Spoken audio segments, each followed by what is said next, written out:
the previous exercise, you used the customer data to calculate occupancy, which is defined as the number of rooms sold at the hotel. This video is going to look at another metric that works together with occupancy: average daily rates. ADR looks at all the prices of all the reservations that have been sold, and it takes the average of all those prices. This metric is important because it tells us on average how much a customer is paying to stay at the hotel. So the big idea in this video is that we need to make sure we're looking at ADR and occupancy together.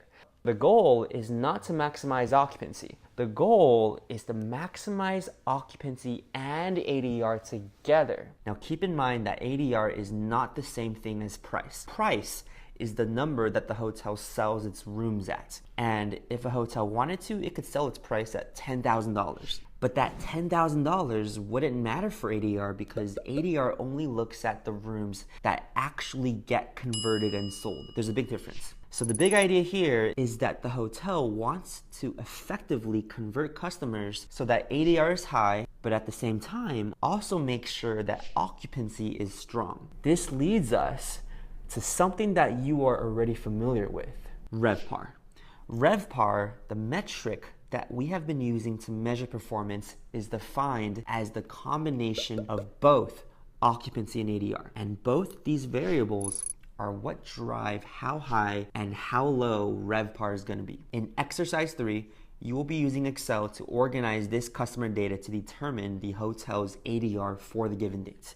We can achieve this by using the average ifs on Excel. So it's a formula that has the same syntax as the sum ifs, except it takes the average, not the sum. We still want to focus on those same reservations you found in the previous exercise. But instead of counting the number of reservations, we want to average the prices that the reservations paid. We would need to average the rates in this column. Now, if you understood what we were doing in the previous exercise, then this should all be reviewed for you. Because just as before, we would focus on reservations that are checked out, and we would also want to configure the formula where Excel focuses on only the reservations that stayed on these given dates. So let's create the formula. Equals average ifs. For the average range, we would select column H, and this takes us to the first criteria, where we would select the cells in column D and designate checkout.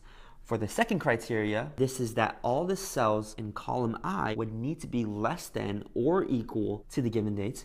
And for the last criteria, this is that all of the cells in column J would need to be greater than not equal to the given dates. Once the formula is set, we can drag it down, and this gives us the ADR for all of the given dates for the month of June. Now, just like the previous two exercises, we now have enough information to create our competitor indexes, and we will use our trusty index formula where we divide the hotel's metric, which in this case is ADR, by the competitor's metric and multiply it by 100. And this number here tells us what is going on in June.